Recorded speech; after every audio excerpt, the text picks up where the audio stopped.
नमस्कार दोस्तों, मैं नरेंद्र आपका हमारे YouTube चैनल बियॉन्ड ट्यूटर्स पे स्वागत करता हूँ। आज मैं 10वीं क्लास की NCERT की मैथ्स की क्लास शुरू करने जा रहे हैं।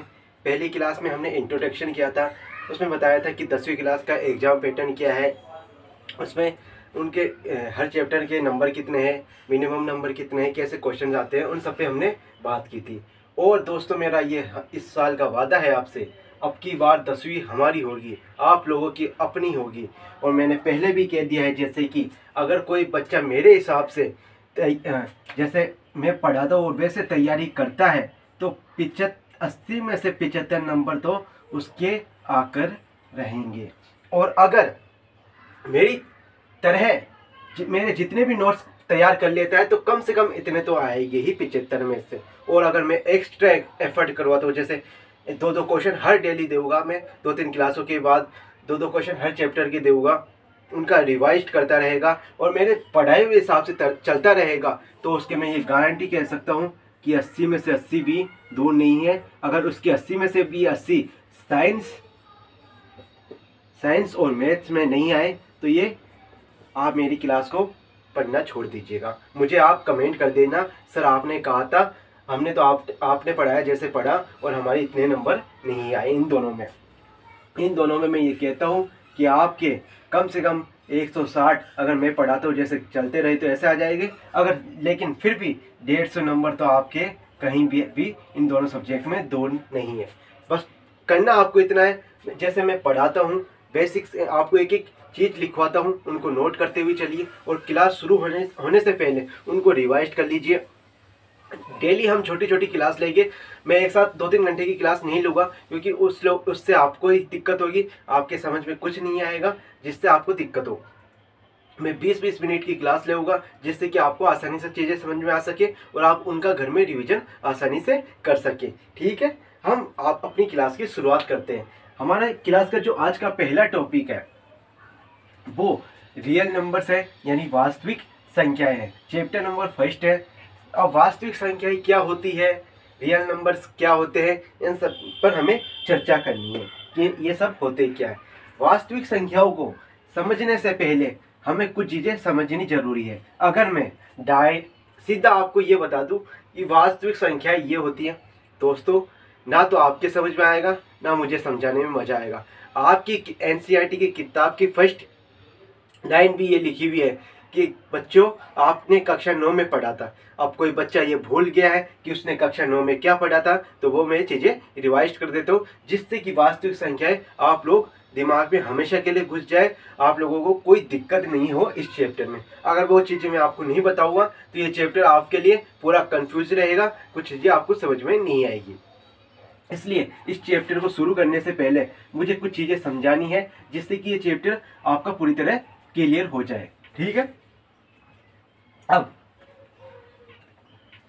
सबसे पहले इस चैप्टर को समझने से पहले हमें कुछ चीज़ों पे बात करनी। जो पहली चीज है हमारी प्राकृत संख्या, या जिसे प्राकृतिक संख्या भी बोलते हैं, प्राकृत संख्या या प्राकृतिक संख्या, यानी जिसे इंग्लिश में नेचुरल नंबर्स बोलते हैं। हम नेचुरल नंबर्स बोलते हैं, है ना, नेचुरल नंबर्स बोलते हैं। कि सर अब ये क्या होते हैं, कोई दिक्कत नहीं, एक एक चीज में आसानी से समझाऊंगा। अगर किसी हमारी मानव की उत्पत्ति हुई थी तो सबसे पहले उसने चीजों को ऐसे गिनना शुरू किया था कि ये कोई एक चीज है, ये 2 है, ये 3 है, इसको गिना 1, ये 2 और ये 3। ऐसे उसने चीजों को गिनना शुरू किया कि ये कोई चीज 4 है। ऐसे उसने चीजों को एक से शुरू किया कि 1 2 3। जब मानव की उत्पत्ति हुई, प्रकृति में आते ही उसने चीजों को ऐसे गिनना शुरू किया, 1 2 3 और 4 5 6 7 8 10 ऐसे अनंत तक गिनना शुरू किया। यानी जहां तक प्रकृति में गिनती है उसने चीजों को वहां तक गिनना शुरू किया। इसका मतलब यह है कि प्राकृतिक संख्याएं वे संख्याएं होती है जो 1 2 और 3 4 5 और डैश डैश ऐसे चलती जाती है जहाँ तक संभव होती है, जहाँ तक उनको गिना जा सकता है। यहाँ पर हम ये लिख सकते हैं कि जहाँ तक उनको गिना जा सकता है यानी काउंट किया जा सकता है वही प्राकृतिक संख्याएं होती है, प्राकृत संख्याएं होती है और नेचुरल नंबर्स होती है। गिना जा सके वही प्राकृत संख्या होती है। कहने का मतलब यह है कि जब कोई बच्चा जन्म लेता है और थोड़ा बड़ा होने लगता है तो हम उसे चीज़ों को गिनना सिखाते हैं कि ये 1 होता है, ये 2 होता है या 3 होता है। हम उसे ये नहीं बताते कि कुछ नहीं है तो उसके हाथ में 0 है, ऐसा कुछ भी नहीं बोलते। प्रकृति में आते ही उसको हम ऐसी चीज़ें सिखाते हैं, उसको जैसे एटमॉस्फेयर में आते ही वातावरण की चीज़ों को समझ सके हम उसे चीज़ें बताना शुरू करते हैं कि ये 1 है, ये 2 है, ऐसे 10 है, 15 है, 20 है। अब 10 है, 20 है, 30 है, ऐसे चीज़ों को बताना शुरू करते हैं। यानी 1 2 3 1 से लेकर जहाँ तक गिनती संभव है वो सभी की सभी हमारी प्राकृतिक संख्याएं हैं यानी नेचुरल नंबर्स है। ठीक है दोस्तों, मैं उम्मीद करता हूँ कि आपको समझ में आया होगा। दूसरा एक और इम्पोर्टेंट है, पूर्ण संख्याएं। अब पूर्ण संख्याएं क्या होती है?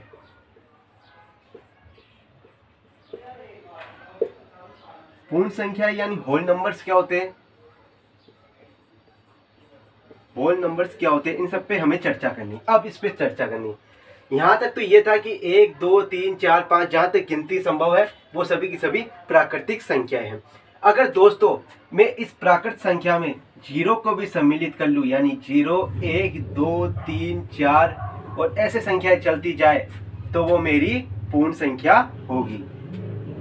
करना यह है कि प्राकृत संख्या में संख्या 1 से शुरू होती है, पूर्ण संख्याओं में संख्या 1 से शुरू ना होकर 0 से शुरू होती है और वहां तक होती है जहां तक की गिनती संभव हो पाती है। बस अंतर इन दोनों में इतना ही है, प्राकृतिक संख्याओं में 0 की खोज नहीं हुई थी और पूर्ण संख्याओं में 0 की खोज हो गई थी। प्राकृतिक संख्याओं में हम 0 को नहीं मानते हैं जबकि पूर्ण संख्याओं में हम 0 को मानते हैं। बस इतना छोटा सा डिफरेंस है, आपको साफ दिखाई दे रहा है कि प्राकृत संख्या में 0 नहीं है, पूर्ण संख्या में 0 है। बस इतना आपको दिखाई दे रहा है। ठीक है, आगे संख्याएं वही है 5 6 7 8 9 10 अनंत जहाँ तक गिनती संभव है, इसमें भी वही है। लेकिन इसमें यह है कि 0 से लेकर जहाँ तक गिनती संभव है 0 1 2 3 4 5 10 11 25 30 ऐसे गिनती संभव है, वहां तक ये पूर्ण संख्या है। बस अंतर इतना है कि ये 1 से शुरू है प्राकृत संख्या और ये 0 से शुरू है। बस इतना मामूली सा डिफरेंस है इन दोनों में। ये चीजें मैं उम्मीद करता हूँ कि चीजें आपको, ये मामूली सी चीज आपको समझ में आई होगी कि प्राकृतिक संख्या यानी नेचुरल नंबर्स क्या है, पूर्ण संख्या यानी होल नंबर्स क्या है। इनमें बस अंतर इतना है, प्राकृतिक संख्या 1 से शुरू होती है और पूर्ण संख्या आपके 0 से शुरू होती है। बस आपके अंतर इतना है। ठीक है, अब हम आगे चलते हैं कि आगे और चीजें बताइए। सर मजा आ रहा है क्लास को पढ़ने में, बहुत ही प्रॉपर नोट्स बनाते हुए चलिएगा आप। मेरे वीडियो को स्टॉप कर करके आप बहुत ही चीजें आपको आसानी से समझ में आएगी। ठीक है, अब हम आगे चलते हैं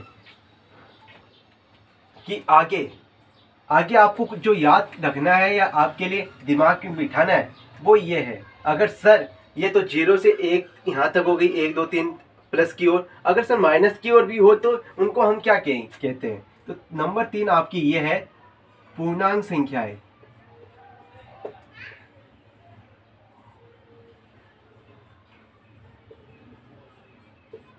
पूर्णांक संख्याएं, इसको इंग्लिश में बोलते हैं आपके इंटीजर्स।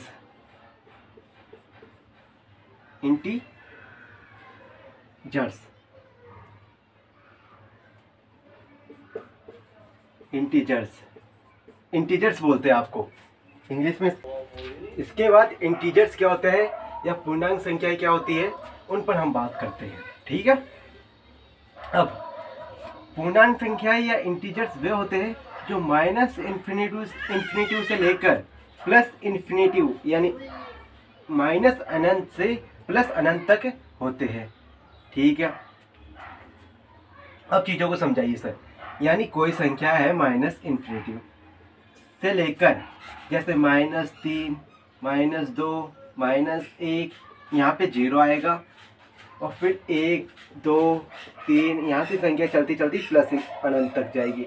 यानी कहने का मतलब ये है कि यहाँ से लेकर संख्या है प्लस अनंत से लेकर -1 से पहले 0 आता है और -1 से लेकर प्लस अनंत तक ये दोनों सीरीजों को मिलाकर एक संख्या बनती है जिसे पूर्णांक संख्याएं यानी इंटीजर्स कहते हैं। प्लस इन्फिनिटी से लेकर माइनस इन्फिनिटी तक या माइनस इन्फिनिटी से लेकर प्लस इन्फिनिटी तक, यानी यहाँ से माइनस अनंत से लेकर प्लस अनंत तक जितनी भी संख्याएं माइनस में हो चाहे प्लस में, जितनी भी संख्याएं हो वो पूर्णांक संख्या ही होती है, इंटीजर्स होते हैं। तीन चीज़ें हमने अभी तक क्लियर कर ली कि प्राकृत संख्याएं या प्राकृतिक नंबर या नेचुरल नंबर्स क्या होते हैं वो बात बता दिया। पूर्ण संख्याएं क्या होती है वो मैंने बता दिया। पूर्णांक संख्याएं बता दी कि माइनस इन्फिनिटी से लेकर प्लस इन्फिनिटी के बीच जितनी भी संख्याएं हैं वो आपके पूर्णांक संख्याओं के बीच में आती है, उन्हें पूर्णांक संख्याएं कहते हैं, इंटीजर्स कहते हैं। अब हम आगे चलते हैं कि आगे चीज़ें क्या कहती है जो हमें आनी चाहिए। बहुत ही बेसिक चीज़ें हैं दोस्तों, कक्षा 9 में भी आपने पढ़ा होगा और आपकी क्लास इस बुक के फर्स्ट लाइन में भी यही लिखा हुआ कि जैसा कि आप कक्षा 9 में से जानते हैं। अब हम जानते हैं कि सर सम संख्या यानी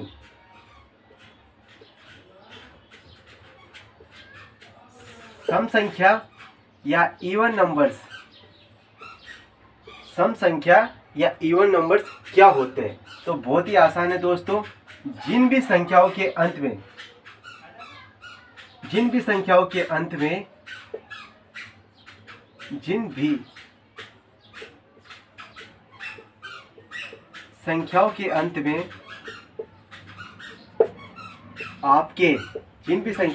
में आपके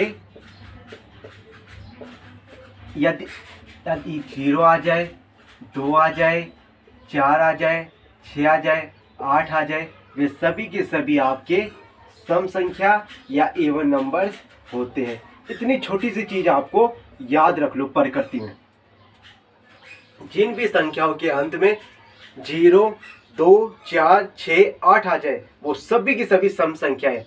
अगर कोई बच्चा बोलेगा 42 क्या सम संख्या है, हाँ मैंने तो बताया है कि अगर किसी की भी संख्या के अंत में 2 आ जाए तो वो आपके सम संख्या है, ये भी सम संख्या है। और अगर जैसे 69 पूछूं क्या ये सम संख्या है, सर आपने बोला 0, 2, 4, 6, 8 आना चाहिए, यहाँ पे तो 9 आ रहा है, इसलिए ये एक सम संख्या नहीं है। अगर और भी इससे भी बड़ी संख्या ले ले हम 0, 0, 8 ले ले तो क्या ये एक सम संख्या है, इसके अंत में 8 आ रहा है तो ये एक सम संख्या है, ठीक है। और भी हम जैसे 9, 9, 9, 4 ले ले तो क्या ये एक सम संख्या है, इसके अंत में 4 आ रहा है तो ये भी एक सम संख्या है। यानी जिस भी संख्या के अंत में 0, 2, 4, 6, 8 आ जाता है वह सभी की सभी संख्याएं सम होती है, ठीक है। अब हमने यहाँ तक चीज़ें क्लियर की, अब हम आगे देखते हैं कि आगे चीज़ें क्या कहती है। अब है हमारा इवन नंबर्स, यानी इवन नंबर्स हो गया। अब आपका है विषम संख्या जिसे ऑड नंबर्स कहते हैं। विषम संख्या जिसे हम ऑड नंबर्स, विषम संख्या यानी ऑड नंबर्स क्या होते हैं अब, ठीक है दोस्तों, ठीक है बच्चों। अब देखो कि विषम संख्या क्या होती है यानी ऑड नंबर्स क्या होते हैं। वे सभी संख्याएं यानी वे संख्याएं जिनके अंत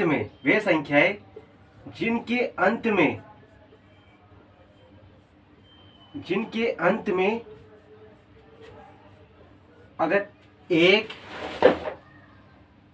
3, 5, 7 और 9 आ जाते हैं वे सभी की सभी हमारे ऑड नंबर्स होते हैं या विषम नंबर्स होते हैं, विषम संख्याएं होती है, ठीक है दोस्त। बच्चों ये बात है, अगर कोई भी संख्या आ जाए, जैसे आगे है 35, इसमें इकाई, ये जो लास्ट का अंक है अंत में 5 आए तो ये मतलब एक विषम संख्या है यानी विषम नंबर है। अगर मैं आपसे पूछूं 1 ये कितना है, अगर 7 आ रहा है इसमें तो ये भी एक विषम अंक है। कहने का मतलब है 0, 2, 4, 6, 8 जिस भी संख्या के अंत में आ जाते हैं वो सम संख्या होती है। और 1, 3, 5, 7, 9 जिस भी संख्या के अंत में आ जाती, कोई सी भी संख्या हो वो विषम संख्या होती है।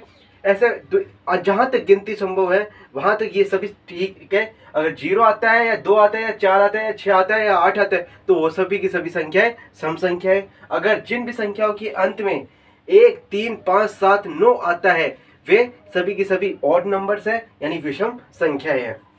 कई दोस्त मेरे ये भी बताते हैं कि जहाँ पे 2 से भाग चला जाए वो सम संख्याएं होती है, और जहाँ पर 2 से भाग नहीं जाए वो सभी की सभी विषम संख्याएं होती है। दोनों तरीके हैं याद करने के, आप लोगों को जो अच्छा लगे वो देख लो। अगर ये पांचों संख्याएं आ जाए वो तो होती है, आ जाए तो भी सम संख्या होती है। अगर किसी भी संख्या में 2 का भाग चला जाए तो वो भी सम संख्या होती है। अगर किसी संख्या में 2 का भाग नहीं जाए तो वो विषम संख्या होती है, या यह संख्या पांचों की पांचों आ जाए जिसके अंत में वो भी विषम संख्याएं होती है। ठीक है दोस्तों, मैं उम्मीद करता हूँ कि चीजें आपको यहाँ तक समझ में आई होगी। अब इसके बाद आगे देखते हैं हम कि आगे चीजें क्या कहती है।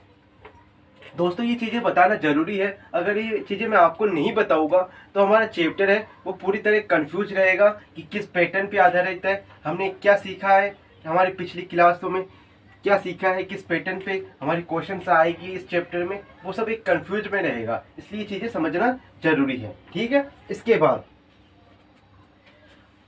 अभाज्य संख्याएं क्या होती है। अभाज्य संख्याएं क्या होती है।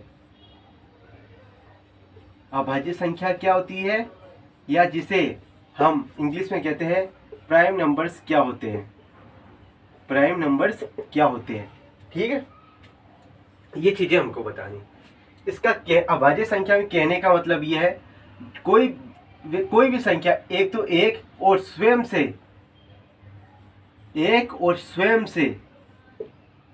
जिस भी संख्या में भाग चला जाए वो संख्या अभाज्य संख्या होती है। एक और स्वयं के अलावा किसी भी स्वयं के अलावा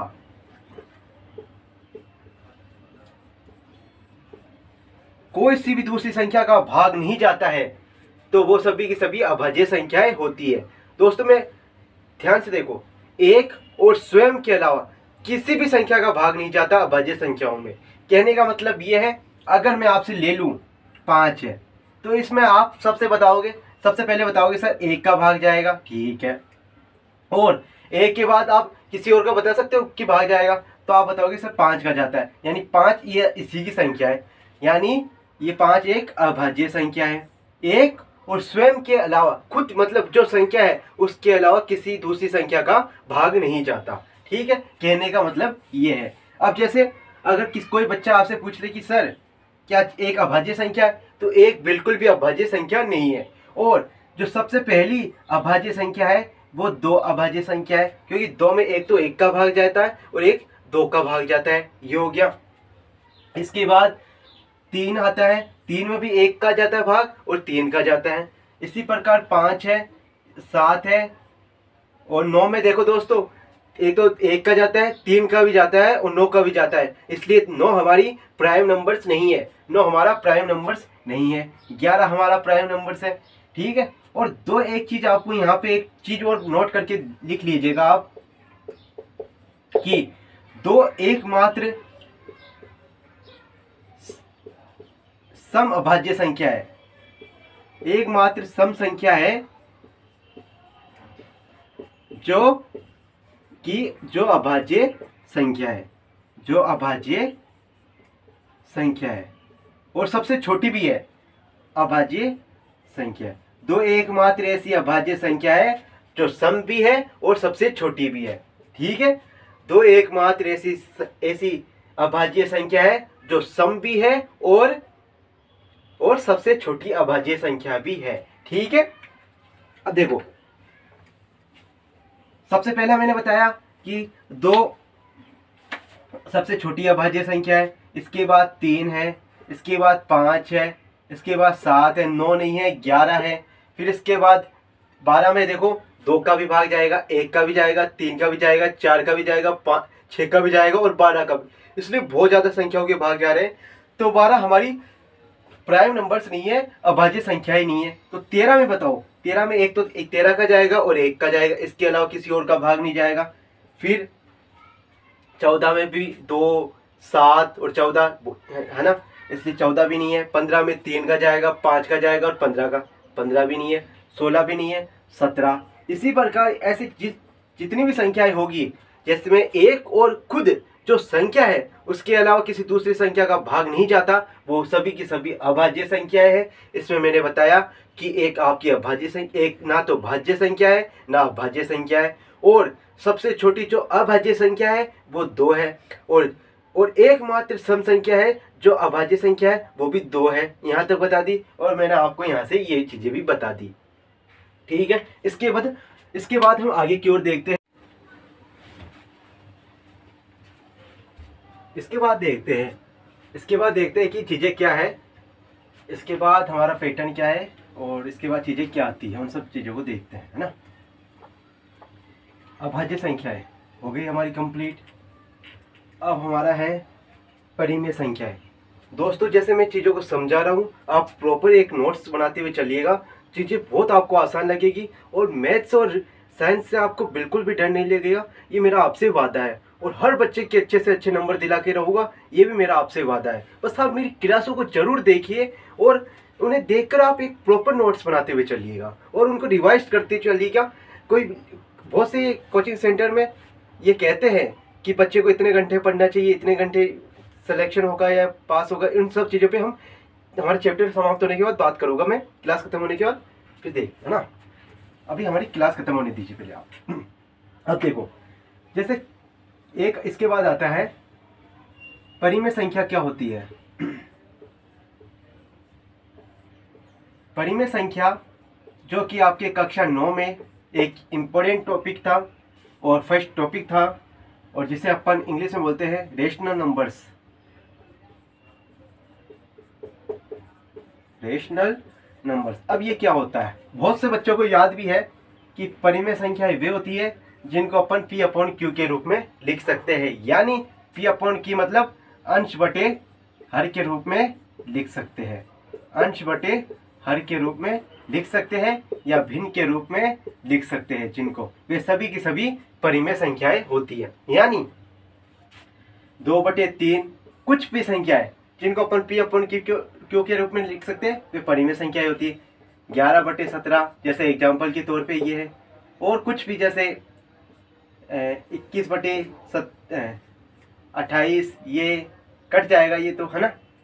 फिर बाद में 43/47, ऐसे बहुत से जिसको भी अपन P अपॉन Q के रूप में लिख सकते हैं, वे हमारी परिमेय संख्याएं होती है। इसमें नोट करके एक चीज को जरूर लिख लीजिएगा आप कि परिमेय संख्याओं में 0 ऊपर आ सकता है किसी भी संख्या के, एक मान लीजिए, तो वो हमारी परिमेय संख्या होती है। लेकिन अगर वो अपॉन में 0 चला जाए तो वो हमारी परिमेय संख्या नहीं होती। ये बात नोट करके लिख लीजिएगा।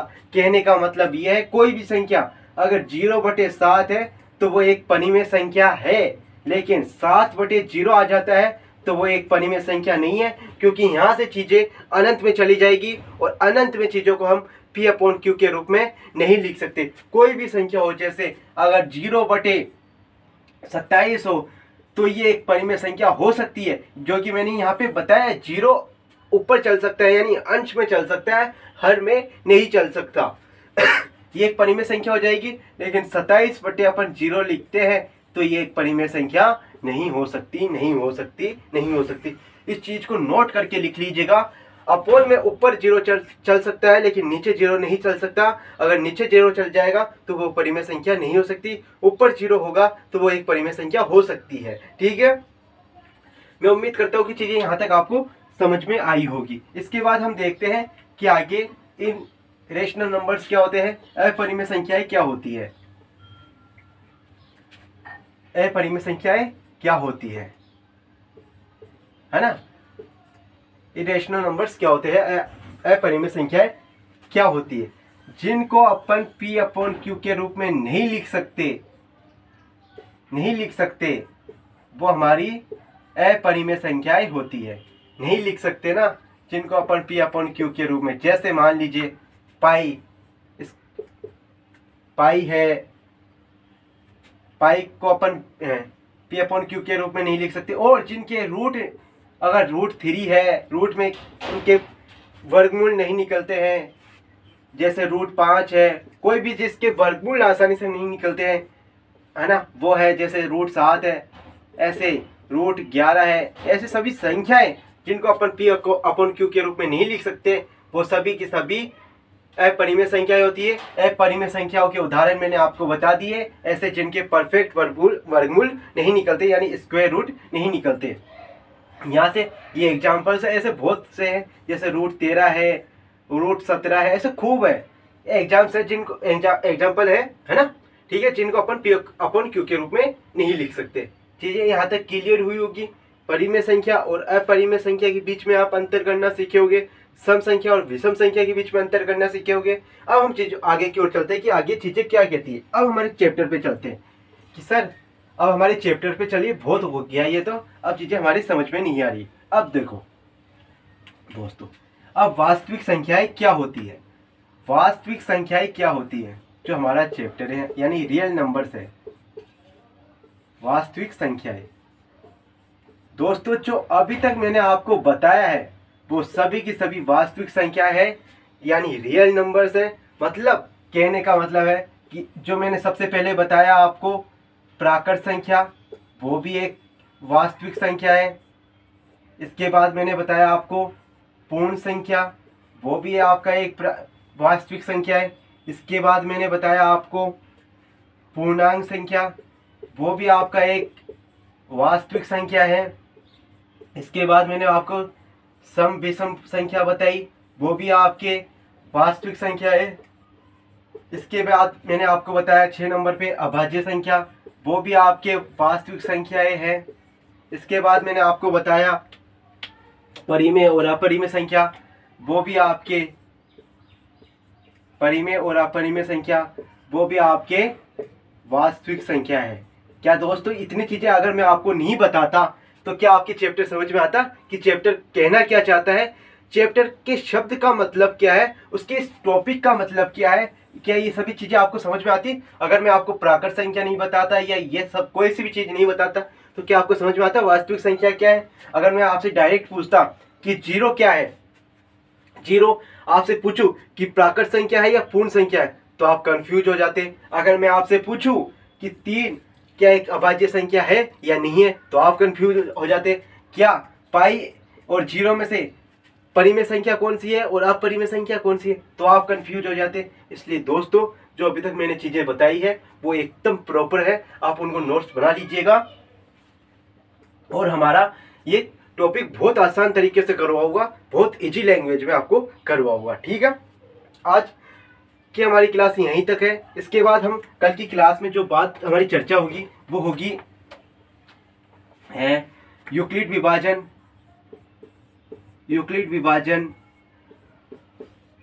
एल्गोरिथम जो आपका पहला टॉपिक है उस पे, एल्गोरिथम पे, और फिर लेमा क्या है यानी यूक्लिड विभाजन प्रमेयिका क्या है, और उससे आप प्रमेयिका क्या है, उससे आप HCF कैसे ज्ञात करते हो, ये चैप्टर किस पैटर्न पे आधारित है, इसमें कैसे क्वेश्चंस आते हैं, उनको हम कैसे कर सकते हैं, एग्जाम में क्वेश्चन कैसे करने चाहिए, कितनी लाइन तक करना चाहिए और कितना करने से हमें नंबर मिल सकते हैं, कैसा एग्जाम पैटर्न आएगा, उन सब मैं धीरे धीरे आपको बता दूंगा और आगे की क्लासों में हम चर्चा होती जाएगी। ठीक है दोस्तों, मैं उम्मीद करता हूँ कि आपकी आज की ये क्लास आपको बहुत पसंद आई होगी।